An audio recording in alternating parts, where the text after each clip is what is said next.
Hello, everybody. It's Tyler, your friend, your host of the Immersive Podcast, and welcome to another episode.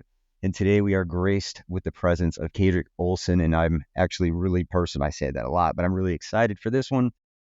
I've been following Kaedrich's work actually for longer than I even realized.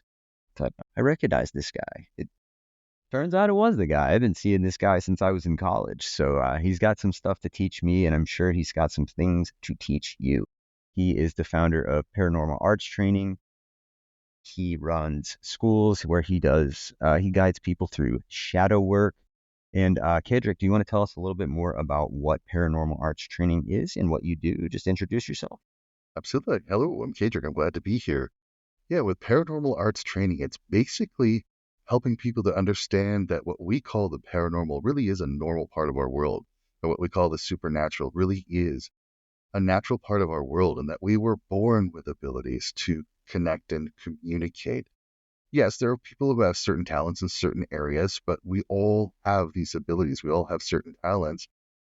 And it's about tapping into those abilities, bringing them back online like they were when you were a kid, developing them so you can use them, and getting to understand who your spiritual neighbors are. Everything from low-level bottom feeders to egregores to guides and teachers, and how you connect with them, and even unlocking your own potential, your purpose, why you're here and what you're doing here. And we employ a lot techniques, from hypnotherapy and guided meditation to ritual practices to even, my primary paradigm is the Norse tradition using runes and Norse mysticism. And that is a great ancestral wisdom that we can bring into the modern time to really access our abilities and become more aware of who we are. Very good explanation, and that's very interesting. In those runic practices and Norse teachings, that's regarding ancestral knowledge, kind of brought in by who's referred to as Odin. Is that correct? Correct. Odin is the one that brought those in, as well as Heimdall, but we can get to those as we need to. Very cool. So before we dive into a deep conversation, I'll just take a second here to shout out our affiliate sponsors. And of course, we appreciate you guys. Galactic Federation of Light Clothing, clothing for light workers. First of all, you let everybody know you're a light worker, but it's very sustainably sourced, responsibly sourced clothing. Personally, I can tell you it's very comfortable to wear. It's very fashionable. If you enter the code Tyler33, they have some new hats out too. This isn't the only one. Another shout out to Unified TV. The Disclosure series with Ray and Jason Shirka is very popular right now. There's a free trial in the link in the bio. So we appreciate you guys. Thank you to our sponsors. Thank you to our past guests. And thank you, audience. So, back with Kaedrich. So I've read, of course, I wouldn't be responsible if I didn't do a little bit of research into you. And I've seen that you started seeming to develop these, abilities to tap into the quote unquote paranormal when you were quite young. Is that true? I mean, how old were you when you started to feel seeing through the veil, a connecting of the other side, so to speak? It really would not be an exaggeration to say I was born into the paranormal, because the house I was born into, my parents built it. It wasn't like an old house, or let's just say it was part of the, whatever. They were the first people who moved into it. So it's not Okay. like it's old property, old house, but there were spirits in there. Would be watching TV, something would change the channel on a physical dial. Radios would turn on in the middle of the night, music boxes would turn on. There were multiple times I would come home from school in the afternoon, put my stuff down on the bed or a table or whatever, turn around, and something would be gone. It'd be missing. And it wouldn't show up for a couple days later. It'd be like, great, where's this? So it'd go away and come back, huh? Yeah, they would bring it back. They were They'd They're interesting messing with you. beings, yeah. And even when I was in elementary school, I remember instead of playing with imaginary friends, I was having conversations with what I now know were higher level beings giving me some more advanced teachings. And so I was getting taught as a kid from a very young age. And my parents were good about it. My parents didn't freak out. They didn't get upset. They didn't get worried. What they did is we went to a spiritualist church, which interestingly enough was a church we were going to when I was a little baby. And we went back to there, and it's like your typical Protestant church where it's, stand up, sit down, normal sermon and singing kind of thing. But it ends with transmediumship. 1 to 3 channelers would come up on stage and give channeling. And every Saturday night in the church basement was a seance. Wow. And to That's add to that, my unique. mom took me to regular psychic development classes with a local psychic. So literally was born into You were born to learning that this stuff. stuff. I was surrounded by it. And my sister, interestingly enough, grew up in the same house. It scared her to death. She wants nothing to do with it. She avoids it like crazy. But Ran the for other me, direction. what's that? She ran the other direction. Ran the other direction. But to me, I embraced it. I was curious about it. And I mean, it was tricky as a kid because, of course, we're seeing horror movies and scary TV shows. And that was, there multiple times being in the church basement where I'd be like scared to death trying to figure out what's going on. But my experiences never matched what was in the horror movies. So it took a little while to reconcile what am I experiencing versus what are they trying to tell me. And then I go to the psychic development classes, I go to the spiritualist church, and I'm like, that makes a little more sense to what I'm experiencing rather than the scary stuff. But our brains are cognitively biased towards worst case scenarios where we look into how bad can something get before we realize, oh, this isn't something really scary. Don't worry about it.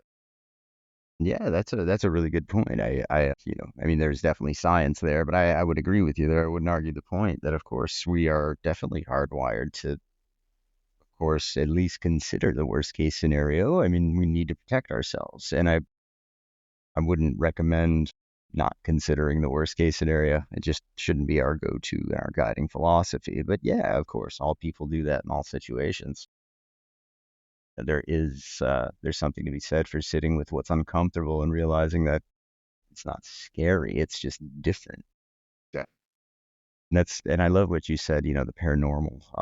It's actually part of the normal.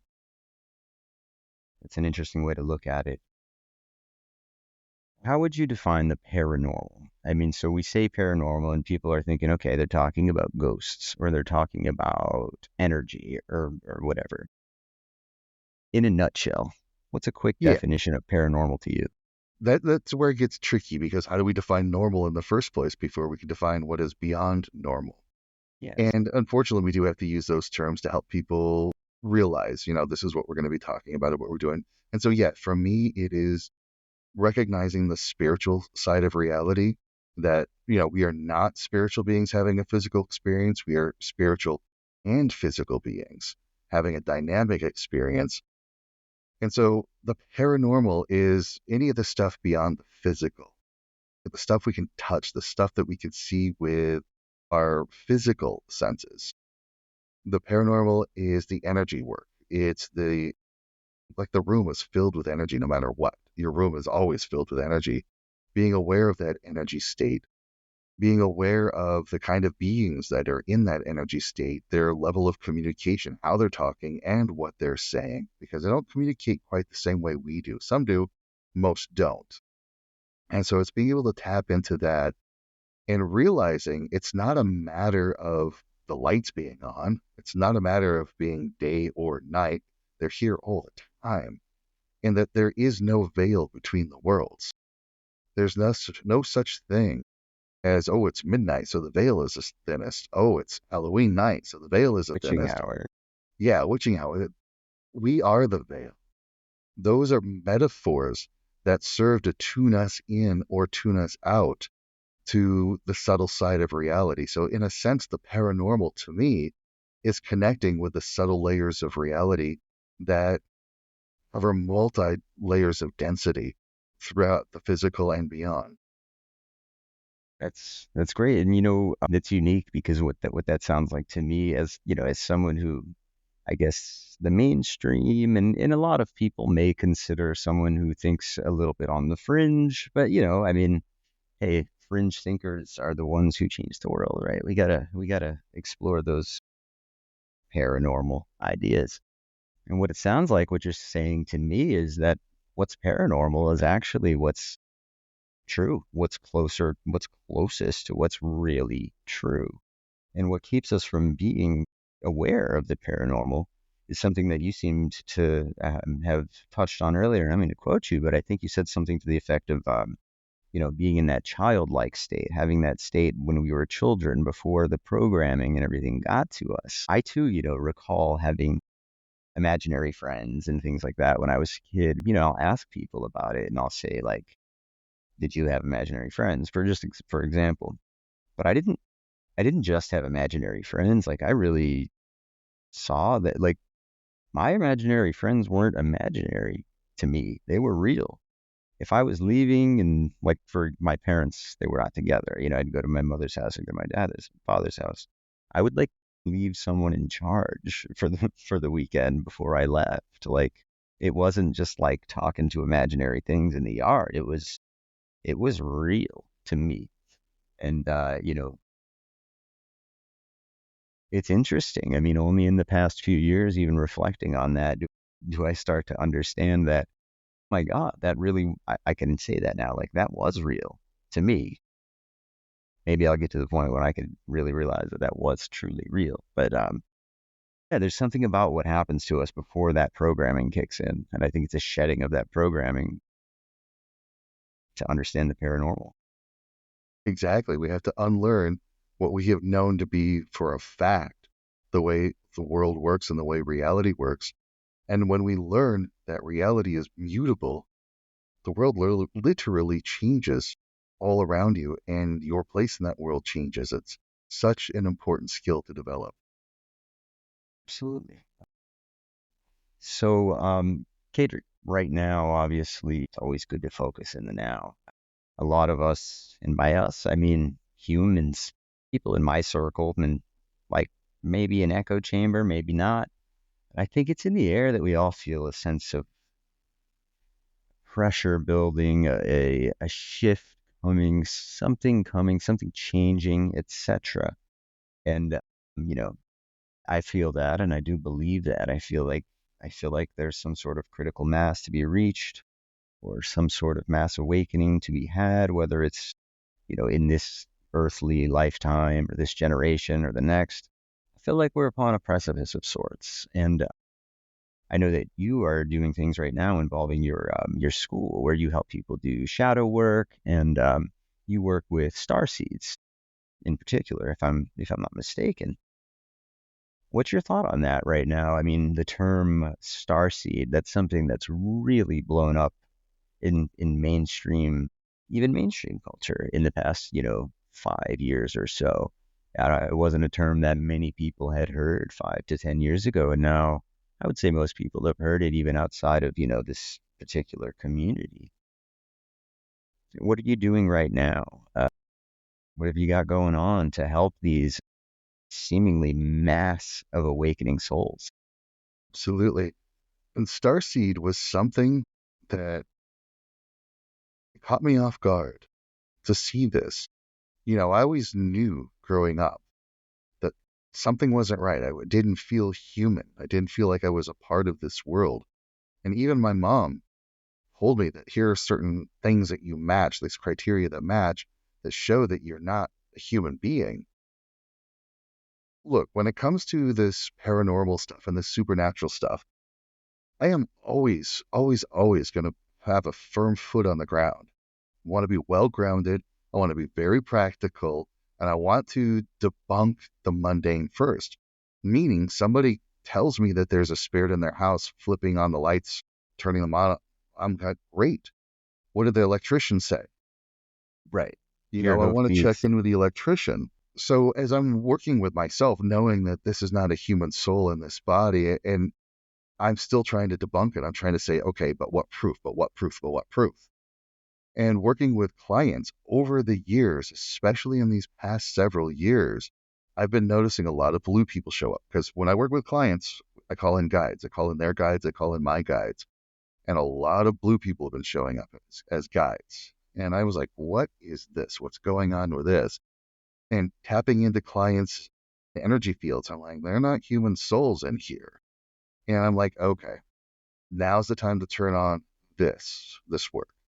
Because, over the years, I've been working with the Norse mysticism and the runes. I've been doing sacred masculinity classes for sure. I've been doing shadow work. I've been teaching ascension practices, tuning people in to higher states of energy. And I kept going, what is all this about? It seems so scattered. It seems all over the place. And, I kept having people over the years tell me, pick a lane, pick one, pick one. I'm like, Tighten up the mission a little can't. bit. Yeah, I can't do this. I've got this pull that I have to do all of these things. It doesn't make sense. I can't just pick out. I mean, sometimes I'll use the excuse that I have 5 planets in Sagittarius at Midhaven. Yeah. I'm a super Sag. I call it that. And Sagittariuses are already weird and strange and bizarre and all over the place. Now you get 5 planets, including the sun, and you get Yeah. everything at Midhaven. What am I supposed to do? Right. And when the starseed thing turned on, I'm like, got it, got it, got it. I see now. Because not only am I one, and I knew that from a young age, I just didn't know how to apply it practically. I didn't know how to make practical use. And that was always been the thing. Working with my guides over the years, I'm like, great, show me the theory, teach me the theory, but it's useless if we can't use it. We got to bring it down to earth and we got to make sense out of it. And even astrology speaking, that doesn't make sense because I've got no earth in my chart, not even an asteroid. I've got nothing to bring it down to earth. So I'm just one of these people that are just lofty, off the charts weird. But Hey, the well, starseeds thing kept it's coming okay. over and over. And when the my whispers, what I call it, my guides, they had a very stern, long talk with me about, great, here's the next step of your work. It's the starseed work. And a component of it is understanding the shadow matrix and how the shadow matrix is a part of our world. And by the way, it's not some nefarious organization or Right. subversive plot against humanity. It's actually us creating the shadow matrix through our own shadows. And we need to talk about shadow work, and that will come apparent in a minute here. But they're like talking starseed, and then they go into, here's the starseed wound, and here's how starseeds down res from fifth, sixth, seventh density into third density onto our world. Here's how they did it, why they did it, and here's like a soul wound that it incurred when they did that, and how it stretches across multiple lifetimes. So this involves past life work. And so you need to be able to see the arc of how this starseed wound played out through multiple lifetimes to understand the contrast to bring it forward to where we are today.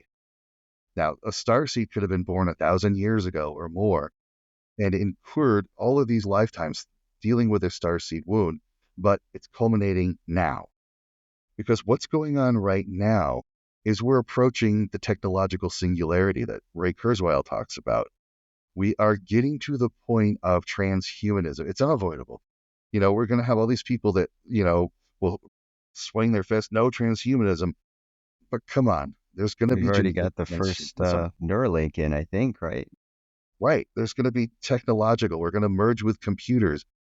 And that is our call to tap into spiritual transhumanism, Yeah. to move beyond what it means to be human. We're going to become an interstellar species. We're developing that. We've already got the technology. Let's not deny it. Technology is Let already there, but it's becoming more prominent, more we can be real on mainstream. this show. And years ago, many, many years ago, in my own contact experiences, I was taught, interestingly enough, the same things that Stephen Greer is saying, is that humanity is on this precipice of growth. And the biggest thing holding us back from becoming an interstellar species is us clinging to warfare and violence, that it's something that we can get past. And once we get past this warfare and violence, we're going to be welcomed into our galactic neighborhood, that there are no negative, there are no regressive alien species on this planet. There really never have been. They've always been positive because there's like a limiter in the galaxy. You cannot leave your home world if you're violent and destructive. Nobody wants that out there in the galactic neighborhood. But look, you can't change a system from the outside. Look at every colonial situation on this planet, every colonial situation. Yeah, they may have brought superior technology. Yes, they may have brought a superior political system or a more superior financial system. Maybe, But Seed but was it's planted. external. It's always going to get rejected. It's always going to get a rebellion. It's going to be refused. So the best ways to change a system is from the inside.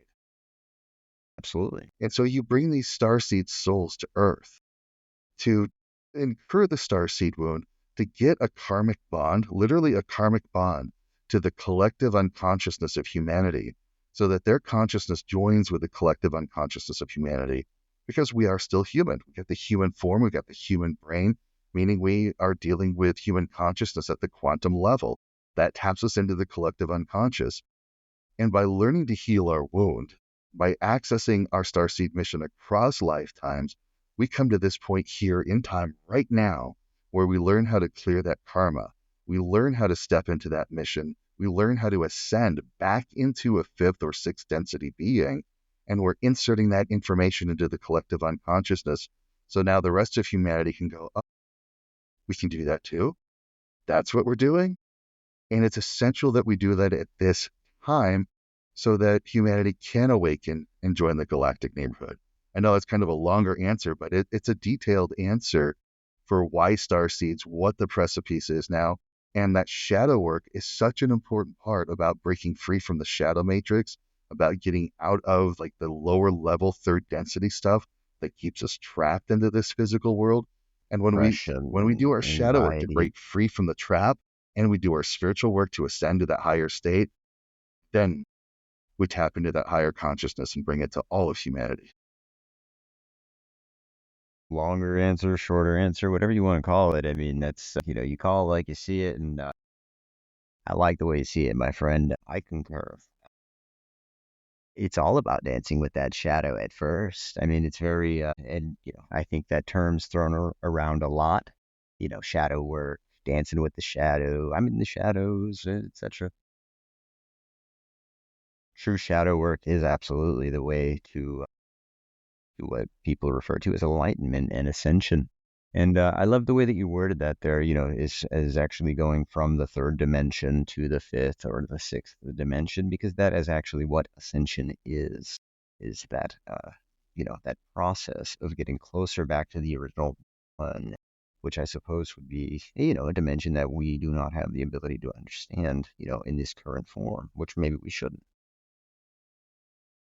Shadow work. What's something that you're seeing a trend, something that you're seeing a need for right now in, in the collective and in the people that are coming to you that, that want to do, that are willing to take on this shadow work? Are there any new themes coming up that you're seeing that are kind of pertinent and you think worth mentioning as far as something that's kind of piqued you recently? Absolutely. A lot of starseed souls right now, they don't feel like they belong to Earth. I mean, think about it. You aren't from Earth. Your soul isn't from Earth. You look around this planet, you see the 3D trappings, and you're like, that's not the way things work. That's not how things are supposed to be done. But you can't enunciate what does work. You can't put into physical terms what you know works because it's still behind that veil of forgetting, so to speak. It's still that other side of consciousness. But there's a way to tap into it. And that lets people feel that, oh, I'm a mistake here. I don't belong. This isn't my place. So I'm now not worthy. Why should I be bringing this stuff that feels weird? I'm tapping into my psychic ability. I'm talking to higher level spirits, bringing in this higher level. I've always been the weirdo, the one that everybody made fun of. Oh, I can't bring this stuff out because everyone's going Right. to laugh at me. They're going to make fun of me. They're Stigmatized. going to tease me. I'm going to lose family members. I'm going to lose friends. That's a big shadow work right there. Right. That's the shadow matrix pulling us into a limited state of being, saying, yep, you are the freak, you are the weirdo, everyone's not going to like you, so you better just shut up and not do what you're here to do. Get that uniform on and fall in line. Yeah. Exactly.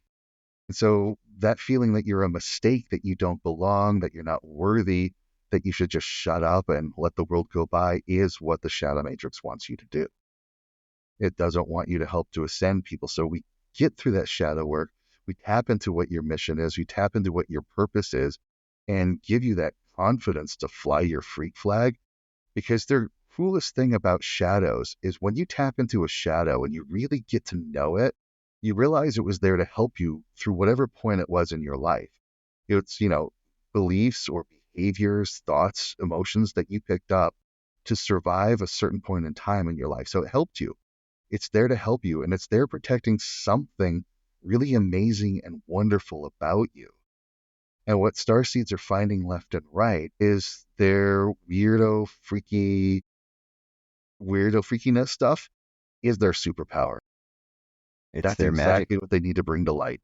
Yeah, it's the stuff that society or that their personal echo chamber, their community, maybe their family, whatever it may be, has, for lack of a better word, programmed into them that's wrong. It's not right. It's to be hidden. It's to be frowned upon. It's time to grow up. That was okay when you were a kid, but I often, yeah, I think that all the time. What if I could have just stayed in that state that I was in when I was 3 or 4 years old and just kept going? I mean, damn. Indeed. Indeed. What if you could tap into your abilities when you were a child and you never left them and you developed them? What would life be like now if you were encouraged to use them? Absolutely, 100%. And so that kind of sounds like that's kind of that's a good way of saying what you kind of are trying to do with paranormal arts training right now in the shadow work courses in school that you're running. Is that correct? Exactly. It's about finding out who you really are, Who you about really why were. you're here. It's about getting rid of those illusions of who you were taught you were supposed to be, about those blinders and those anchors that were thrown onto you to say, no, this is what life you're supposed to live. This is what you're supposed to be doing, how you're supposed to dress, how you're supposed to talk, what you're supposed to believe. It's about getting rid of that at the same time developing who you are, learning what your abilities are, how to tap into higher level communication, how to clear out negative energies around you, how to shift the energy in your own body. Because imagine this. If you can get rid of the shadows that said you have to live this way, you have to believe this way, you have to do this, if you get rid of those tethers locking you to a 3D world, at the same time, you could bring in energy like 5D, 6D energy from your home world to infuse your soul and charge your soul up. How are you going to act differently? You're going to think differently. You're going to feel differently. You're going to believe completely different things. You're going to bring your gifts to the world because there's nothing stopping you now. Right. And that is at the root of the work that I'm teaching people to do, is to get rid of the limitations, the blocks, the anchors, and tune into and turn on who they authentically are at the higher spiritual level so that they can actually be the person they really are and who they're supposed to be. Very well said. And that's honest, amazing work that needs to be done. There are a lot of people out there who need guidance. I agree with you when you said, what Stephen Greer talks about and everything like that. I think we are getting kind of to that point of, I personally respect the works of Stephen Greer, at least what he has done. I don't know him personally, but the CE5 protocols and everything like that were actually pretty instrumental for me when I first really, as an adult, started to question everything from like a with a microscope. When I really started to take action in my life, where I was no longer willing, where I was really willing to put my money where my mouth was, where I was willing to, you know, give up some of the finer things in life at the time, to be truer to myself, which meant, giving up, well, at the time it was a career and things like that. I had to give some things up to give myself time to read, to meditate, to do the things that I needed to do to get back to myself. And I didn't have a coach or a Kaedrich Olsen to work with me as a shadow work coach. Uh, and I spent quite a while just kind of floundering about in what they refer to as that dark night of the soul. And, not that it was a terrible thing to go at it by myself and, watch every darn documentary there is and read every book that I had once read and realized that I needed to reread and basically unlearn everything that I knew to be, BS and kind of relearn the way things generally were now with a new framework. Having someone like like you, Kaedrich, would have been immensely helpful at that time during that dark night of a sponsor of sorts.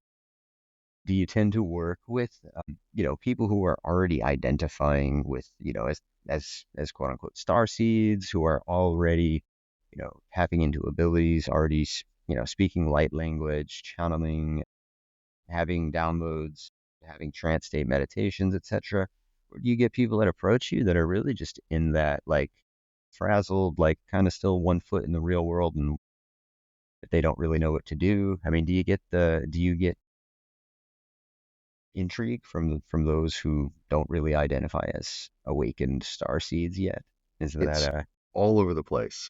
all over the place? All over the place. I work with people who, they have a regular 9 to 5 day job, everything from business to manufacturing. Yeah. And they know that there's this extra spark inside trying to wake up inside them. They don't know what it is. They don't quite understand it, but they need some help to get there. I work with people that are having regular paranormal issues. They don't understand what's going on. Maybe they're afraid of it. Maybe they're not, but they just want to get in tune with it. They want to figure out what's there. Why are these spirits around me when I'm trying to go to sleep? Why are they trying to talk to me? What are they trying to say? What are they doing?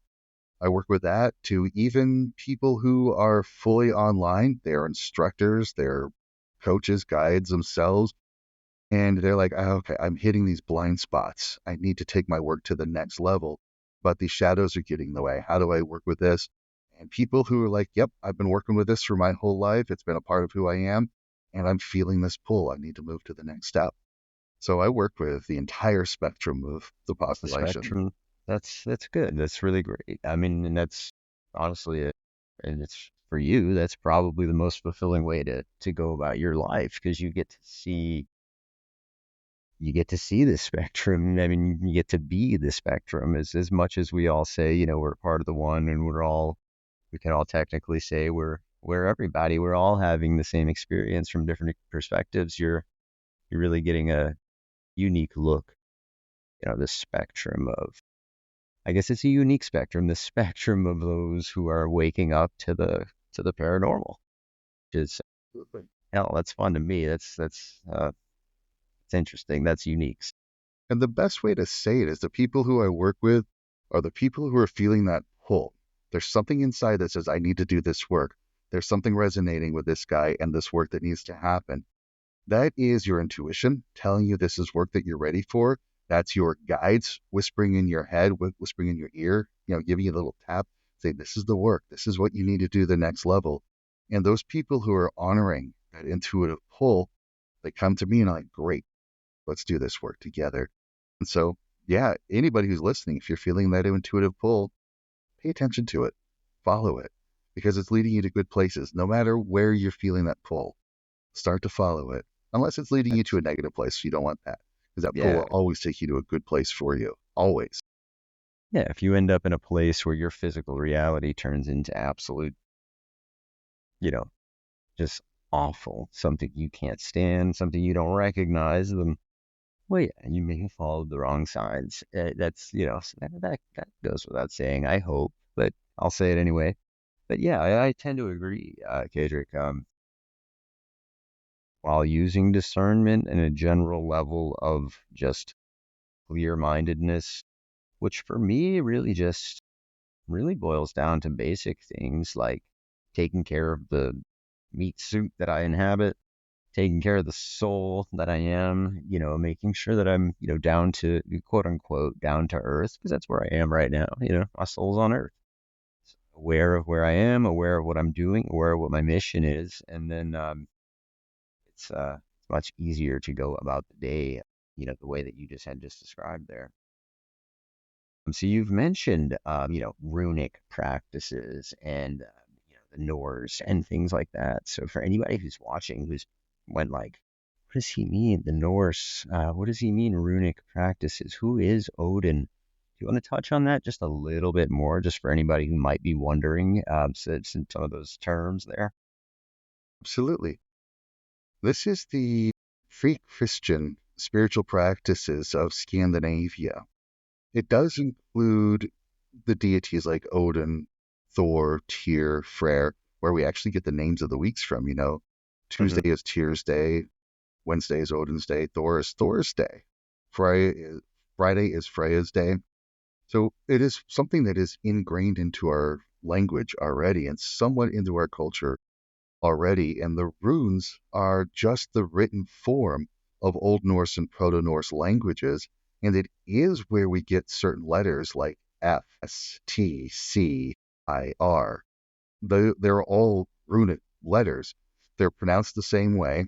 And if I were to show you a runestone carved 1,000 years ago with like the word sister on it, I wouldn't even have to tell you how to read runes. You'd be able to discern the word sister Be able for to figure it yourself out because it was that it said pronounced the sister. same way, written almost exactly the same way. You're like, so it's Interesting. an integral part of who we are as English speakers, even, Germanic speakers like German or The Germanic languages in Swedish, general. Norwegian. I think it's a part of their language.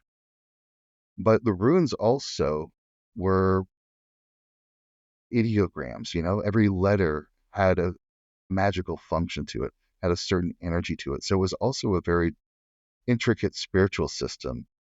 Now, it differs from modern times because a lot of modern times when you pick up a book on runes, except for my book, but you pick up a book on runes or you go to a metaphysical bookstore and you find something about runes, they're doing divination. It's like tarot kind of work.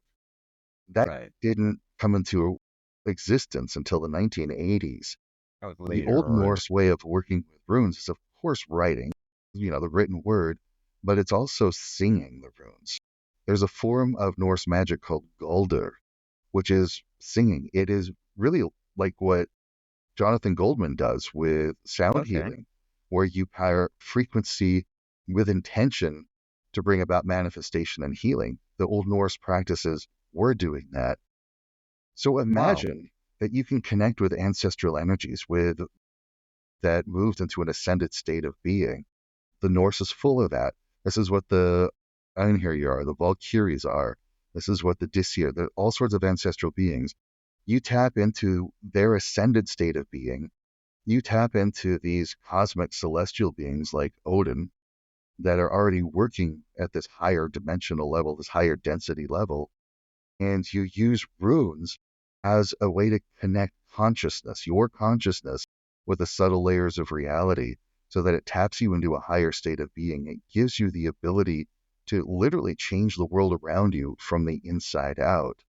That is the very core heart of the esoteric Old Norse teachings that we can tap into and use today. So I like to say, it's you tapping into the ancestral wisdom of the Old Norse to unlock your future.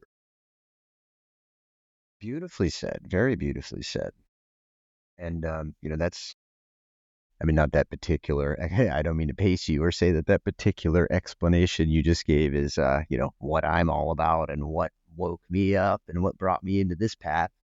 But I mean, what did was generally speaking along the same lines, just being kind of understanding. Well, first I'll backpedal a little bit. Having that pull that you talked about, having that magnet feeling that I just, for me, it started with a pull away from and just a life of, you know, lack of any spirituality or awareness at all. And then, a pull towards a path that, I now have at least a general idea and way of living my life that I'm pretty happy with and I feel on course with, which is good. But it really just ultimately sounds like just stepping through that doorway, stepping into the true self, and just really being able to, like you said, singing and connecting consciously, changing from the inside from within, changing the outside from within. I mean, that's, we talk about creating our own realities and the observer effect and quantum physics and all that kind of stuff. And I think people, myself included, we often speak about these things and we hear about them in kind of a superficial way and think, yeah, we can create our own realities. No, you can't. And you get in that kind of argument and such. And the way you explain it, and the people like you who are writing and doing the work and doing the meditations and really putting this stuff into organization for people like myself who get, these ideas in their head and don't know which way is up, don't know which one, what to practice, don't know what to do, what to focus on. And ultimately, I think the first answer is to, quiet down.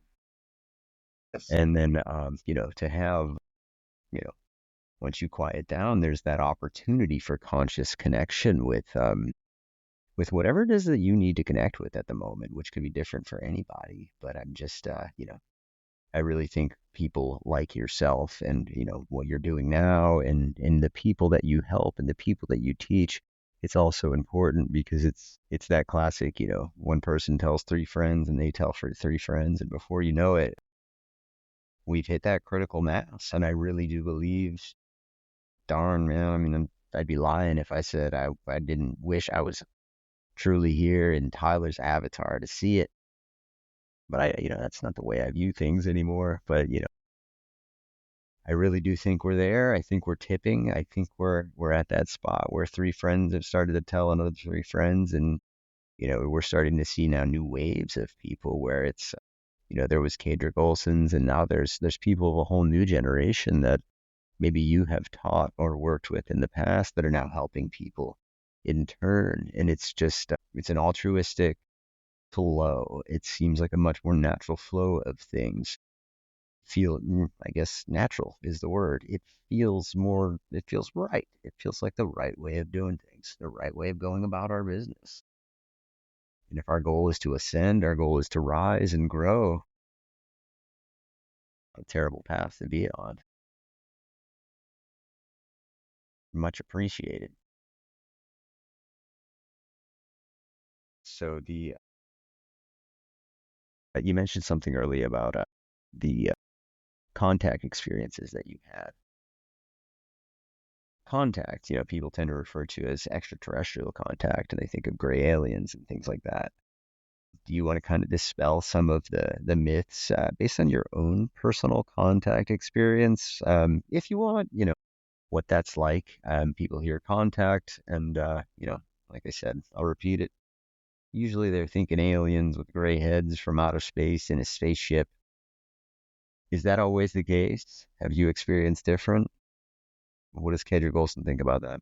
Yeah, the grays are not always the case, but they're very common. The grays are here. They are definitely working with lots of different organizations, different ways, And to say that they're here malevolently is not true, but to say that they're completely benevolent is not true. However, we have our certain morality here on Earth. We have our certain ethics, depending on where we are here on Earth. And beings from other worlds have a different sense of morality and ethics. And we're going to argue, okay, service to self, service to others, and that falls into it. And we have to be careful how we look at that. So some of the experiences people have had with the grays, they've been scary. They've been frightening because they're definitely different looking. They're definitely a little pushy sometimes. But really, they're not doing harm. They're not doing harm. It gets a little weird. It gets a little strange for sure. But Right. with that aside, they're not the only ones here. Because a lot of times the grays are working with the mantis, which are very funny. They're kind of lighthearted. They're playful, even though they are really scary looking. And we don't understand them because of the way they talk or the way they move. It's frightening. And it's what we were saying sort of at the beginning, is that we are biased towards a worst case scenario. We're biased towards fear. It's what kept our Paleolithic ancestors alive. And a lot of these traits of us versus them, of protecting the self, of being afraid of the dark, feeling helpless, fear of the unknown, these are all Paleolithic programmings that did keep our species alive. All of humanity kept us alive for hundreds of thousands of years. But we're moving to a new state of being. We need to move beyond these fears. We need to try to understand what that fear is all about so we can move through it, which is part of shadow work. Part of shadow work is to take some of these experiences, understand the fear. Why is that fear there? Where did it come from? It had nothing to do with what they were doing. It had to do with me not understanding what was going on. Right. So we can move through that and see really what was going on during the contact experience. Now, for me, I haven't worked with grays, haven't had contact with grays. They have been, for want of a different term, I don't have a different term because we don't have English languages and all that sort of thing. Swaru describes them as the Engans.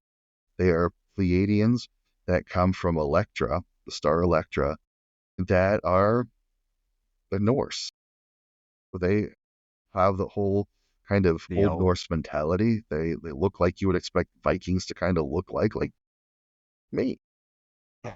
They're a little bit more bold, they're a little bit They more look kind of direct. like Kaedrich Olsen. That's awesome. Exactly. And I do remember, like, when I lived in an apartment many years ago, waking up in the middle of the night, floating in an electric green light, and then being sitting at a desk of sorts, like a table or something. I'm not restrained, I'm not being held back, but there's a man, long hair, long beard, standing in front of, at the time I didn't understand it. I thought it was like a whiteboard or something or a blackboard, pointing at things, but now I understand it more like a flat screen kind of technology and pointing out things. And he's like, "Do you remember the numbers we gave you? Do you know what we're talking about?" And so it was very instructional, very, very much instructional. Hmm. Uh, it's kind of funny. When I was in college, I was doing a mockumentary about six-fingered aliens. And I based it the fact that the clock is 60 minutes, 12. Everything that we seem to have is base 60, 360 degrees in a circle. Everything seems to be base 12. And so we have everything in our culture is base 10 because we got 10 fingers. So I extrapolated and said, okay, a lot of these ancient teachings came from six-fingered aliens. And being a mockumentary, I had fun with it. I made little silver spaceships out of paper plates, spray painted them silver, and I went to bed with silver spray paint all over my hands. Tried to wash it off. It would not wash off. I have black sheets, black pillowcases. I'm comfortable around the color black. It's the color of the universe, right? Not of Yeah, darkness. It's the color of the universe. me too. I But I had another even one of going to a those funeral.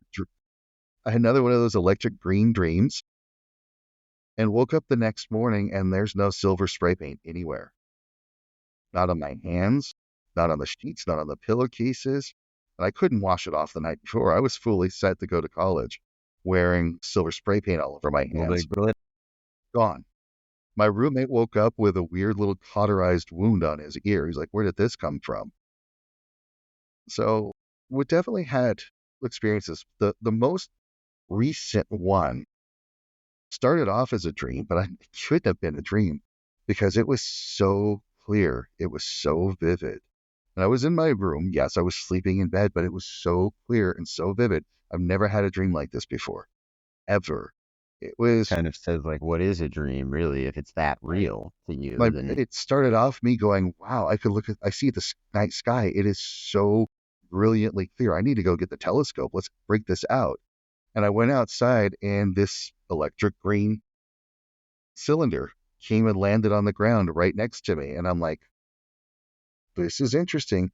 And three different types of extraterrestrials came out and started talking. They gave me the names. I can only remember one off the top of my head, the Alani. And I remember looking at them and I'm like, they look very human, but they're not quite human. just Their something's eyes are a off, little not quite farther human. set, their shoulders are a little different, their body shape different. I'm like, they're not human. So we made contact, and when it was over and done, the cylinder lifted off, and I woke up, and I'm like, I have never, to this day, and never before, had a dream that clear. I mean, just to give like a metaphor, imagine my dreams were like watching an old TV that went through the air, that used the radio signals to Right. tune in. So it was still a bit grainy, it was still fuzzy. Maybe that's how my dreams are normally. This is like watching an 8K television standing right next to it. Wow. It was super vivid, clear. The communication was clear. In a dream, it tends to be wishy-washy. It's not really linear. It's not really clear. This was Right. clear and directed. I'm like, there's no way So this even was a the dream. even the time and everything was all pretty clear to you, and then the Yeah. memory seems to be pretty clear. That's Hmm. unique because yeah, I remember my dreams. I actually make a point to try to remember my dreams. But that's one aspect that's not usually a part of it is time. Keeping track of time is not usually linear, something it's not linear, but it's not something that I keep track of. As far as keeping track of dreams, it's very hard to. I mean, that dream might actually be only 5 minutes or whatever. I mean, but you might experience a 60-year dream. As far, putting the order of events and everything like that, as far as that goes, just from what you said there, I was thinking about how does it go when I dream? Yes, I don't tend to think in terms of time the way we think of it in my dreams I know either. what you So that mean. Like in my dreams, I will jump around different times and different perspectives too. I mean, not just me in a dream, I'm looking around the different places. But in yeah. this context scenario, it was complete concrete linear time. There was no jumping around in perspective. There was no changing of anything. It was just as if I was fully conscious and awake Hmm. experiencing a 3D moment. It's really interesting. That's very, very cool. So you said three extraterrestrials. Was it three different species of Ye- extraterrestrial or? Yes. Yeah, that's pretty neat. Yeah, I think people tend to think of extraterrestrials not really intermingling unless it's in a galactic federation or something of a sorts where there's a meeting to be had. I've often wondered that, like, I've not really wondered, but I've often thought that, like, it's probably more likely, we hear about the Gene Roddenberry stories and the Yes. George Lucas stories. And for those who know what I mean, I'm talking about Star Wars and Star Trek. In those movies, you see different beings and, what you would call aliens and different species. Some of them humanoid, some of them not, some of them robots, which, brings in AI and things like that, completely interacting with one another. And I think, that to me seems like more of an accurate view of what extraterrestrial life and becoming, part of the greater society, moving on to a level one society and beyond, what that really looks like. I don't think it's people tend to think of a ship crashing with maybe there's six grays aboard, or there's a ship and maybe there's a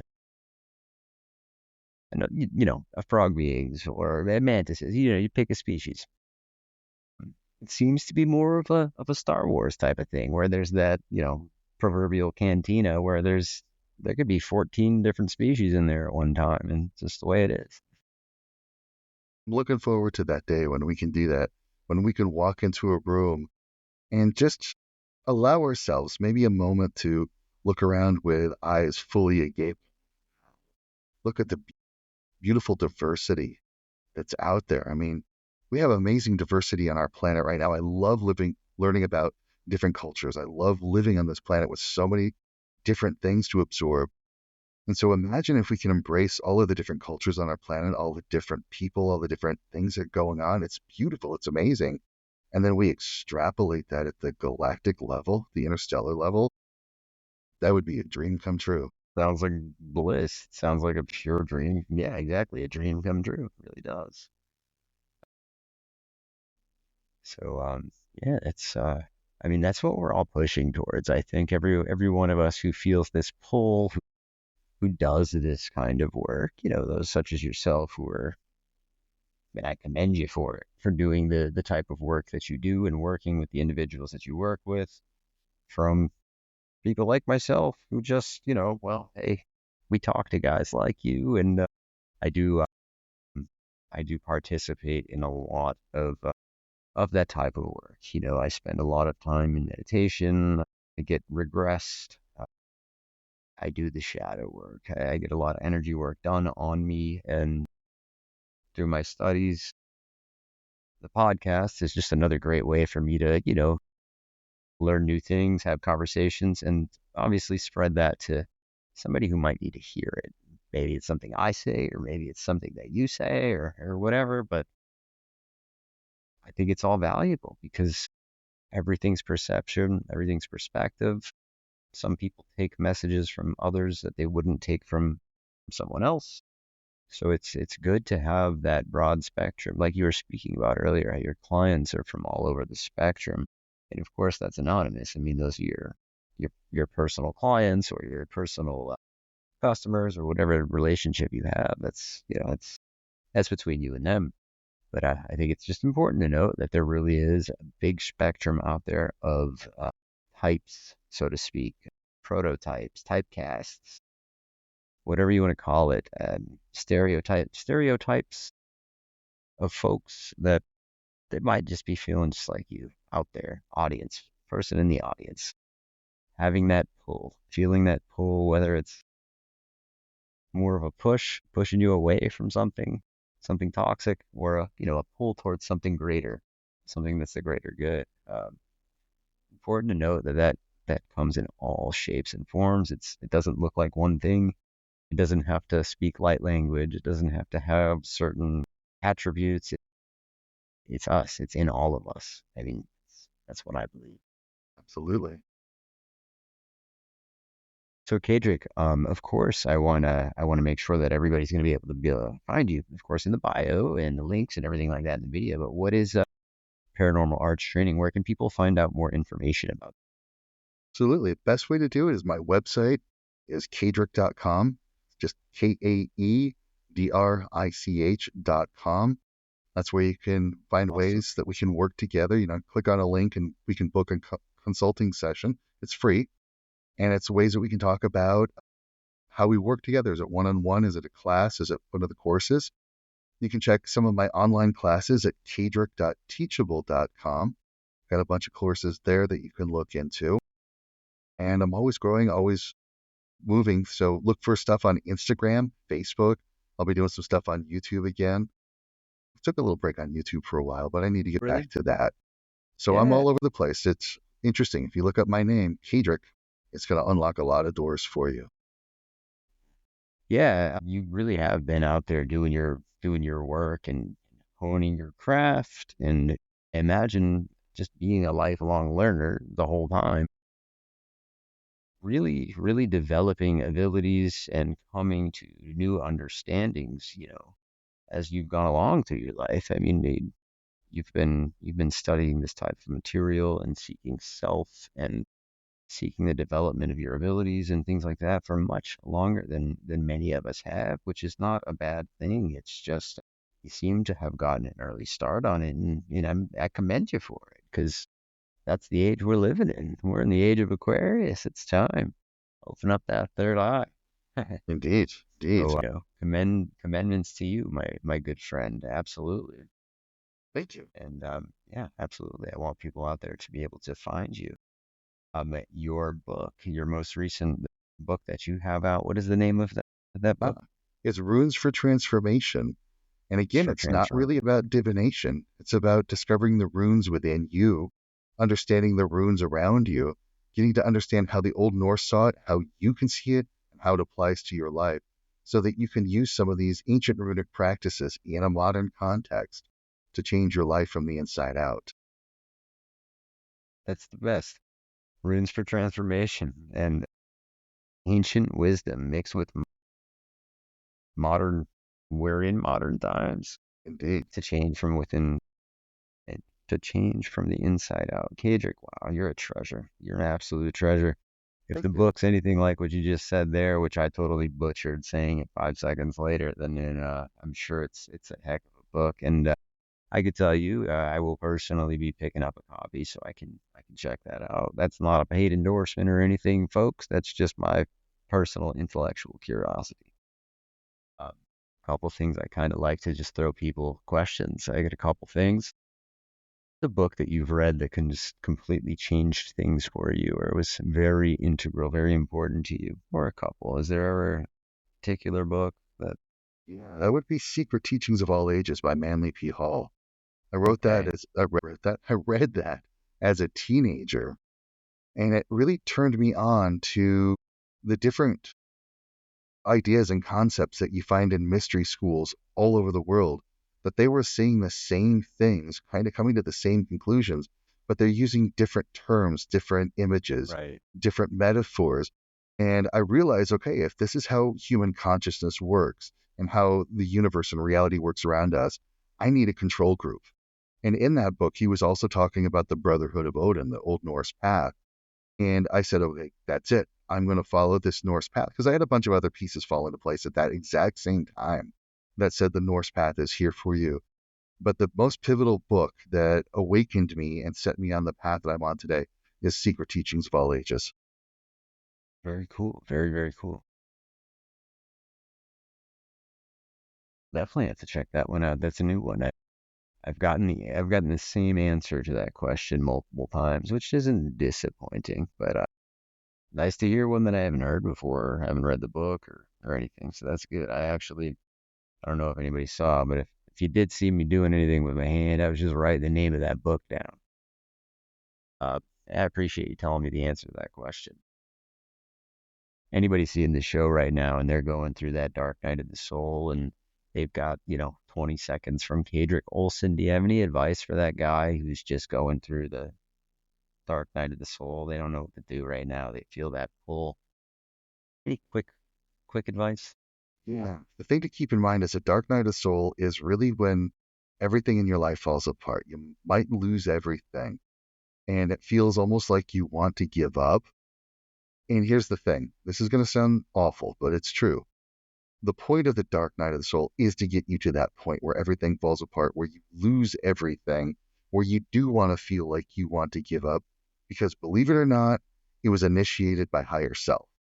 Higher self did that because you were on a path that was leading to your detriment, leading to your own major downfall, and detracted you from the reason why you're here.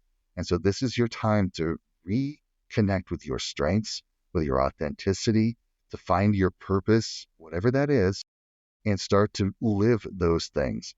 And that's how you get through the dark night of the soul. And it is a big part of one of my shadow courses. And I work with people all the time that are dealing with dark night of the soul. But I want you to realize it's an important part of your growth and development. If you are not having this, you won't be able to get on track. So this is an important redirect for your life. So don't despair. You will get through it. It's going to take some work, but you will get through it. Yeah, that's a great way to put it. I mean, yeah, it's almost a rite of passage of sorts. I mean, the emptying of that cup, the chopping down of the pulling out of the chopping down of the old tree and then the pulling out of the stump so you can plant a new one, maybe whatever you want to call it, whatever metaphor you want to make. The Yeah, tower card. it's a rough time. It's a time of upheaval. There's hope. It's something that people can get through, and I mean, use transmutation. I mean, what you just mentioned there, that's an example of transmutation. Example, we have the internet now. The internet's gotten us into a lot of sticky situations. It's distracted us. It's shortened attention span. It's been blamed for a lot of negativities. On the other hand, it's also responsible for, people being able to easier access someone like Kaedrich here, or find his work, or find his book. So there's that duality of those things. So nothing is inherently seemingly good or evil in 100% that way. We can use these new technologies for good. And the other thing I wanted to ask you, which is actually something that you touched on earlier, AI, what are your quick thoughts on, the current crazy boom of AI, the point of singularity and what that kind of means in relationship to the things that we focus on, which are more, spiritual, conscious contact of the mind, quantum concepts. How do you think that relates to, one, AI? And, what do you think about that point of singularity? Do you think we're close? Yeah, we're definitely going to see more AI integrating into our world. And I think AI is an essential component to getting to that singularity. And let's be realistic, AI is not consciousness, at least not yet. AI is not a threat. We are the threat. AI is just a very powerful, useful tool. And if we look back at humanity, any time that there was a new invention, the automobile, look how it's going to destroy the world. The train, people saying if the human body moves over 30 miles an hour, it's going to, every new invention, even if it's a new style of music, be it jazz or rock and roll or heavy That's metal dangerous. or hip hop, there's always these people out there saying, this is the undoing of humanity. This is the destruction. This is the coming of it. No, This is the continuation of humanity to the next step. And that's all AI is. It's just a continuation of our species into the next step of evolution. And it will continue to be so. There's something that's going to come after AI, invariably. You're And right. there's going to Yeah, be that's a people good saying, point. see, this is going to destroy humanity. It's going to happen. That's a really good point, Kaedrich. We talk about AI being kind of the Terminator, Skynet, and all be all of everything. And yeah, I guess I don't often think of it that way. Like it is just the next level of technological innovation, and consider that there's going to continue, and there'll be something next. It's he just kind of stopped me in my tracks and made me had that thought there for a second. Hey, Tyler, AI is not the end. Exactly. I mean, look at the horror movies. There were horror movies about VHS tapes that came out. Like Right. even The Ring, you watch this thing. There were horror You movies about see it, cell and phones. You just get one call. There were horror movies made about the internet. yeah, There's horror absolutely. movies made about AI. Of course there are. It's just human nature to do that. And if there isn't, we could write one about it. We could write a horror movie about anything. It's true. That's what we like to do. We like to sensationalize things. It's not a terrible thing, but it's, like anything, balance is necessary. Indeed. Discernment is necessary. Realism at certain times is necessary. That's just the way it is. So, Kadrick, really thank you for coming on and chatting with me today. I want to be respectful of your time. I think we've been chatting for about an hour here or so. I could chat, to be honest, I could chat with you for hours, man. I've got plenty more I could chat with you about, plenty of things I'd love to get into you with, but I'm sure you've got a schedule and everything. We booked a time. So is there anything that you like to maybe mention that you didn't get a chance to mention? Anything you've got coming up? Anything going on that you'd like to, throw out there before we kind of wrap up this conversation? Definitely tune in to me. Stay connected because I have Starseed course, a 12-week Starseed course about healing the Starseed wound, about getting out of the trappings of the shadow matrix and accessing your own homeworld energy so you can move to a higher state of being. So stay tuned to that.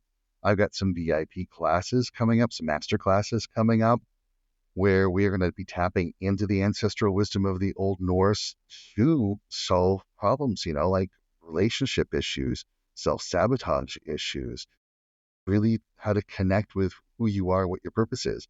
So stay tuned to that. There's a lot of stuff coming. I'm a natural born teacher. My mission in this life is to be teaching this stuff. So once you get connected, you will be staying in the loop for the offerings that are just going to continue to flow. Awesome. And yeah, that's commendable. I mean, when you have the way you earned earlier, when you explained your upbringing a little bit, and the way that you had come into rather this knowledge and developed and furthered that knowledge throughout your existence. We need people like that. We need teachers.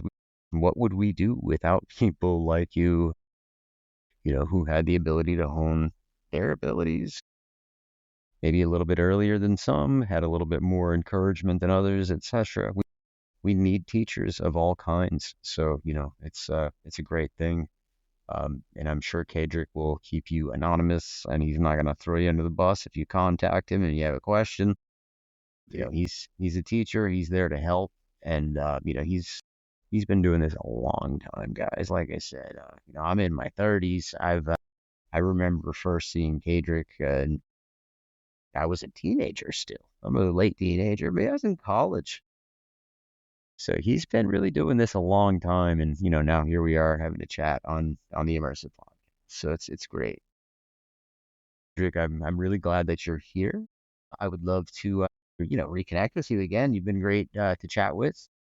I Indeed. know you're pretty active on Instagram and everything like that. So if you ever would like to hop on and do a live stream or something fun, just off the cuff, whatever, always happy to do that with you, brother. Great idea. Let's do it. I think we could do something like that. That'd be fun. And otherwise, another episode of the Immersive Podcast, guys. Sometimes I can get going talking a little bit too long and being disrespectful of people's times, and they're respectful and they don't want to tell me that. So, with that being said, I think we're at a good time, and I think we're good. If you guys have any comments, questions, anything like that, anything we talked about, the transcript is in the bio. All the links, anything that we talked about, the schools, the courses, things like that, all of Kaedrich's, everything will have the links available for you, his Instagram, his website, all that stuff. So if you're not really able to find what you need to find, if you saw it here in this episode, then stay tuned. Social media, YouTube, my social media, the Immersive Podcast, my producer Jane. We put a lot of stuff out on there. That's where live streams and things like that go. So stay tuned, everybody. We appreciate you. Kaedrich, it's been an honor, sir. Great. Thank you so much. All right. Well, you have a great rest of your evening. And I look forward to chatting with you again. Take Indeed. care. Take care. All right, sir. Thank you.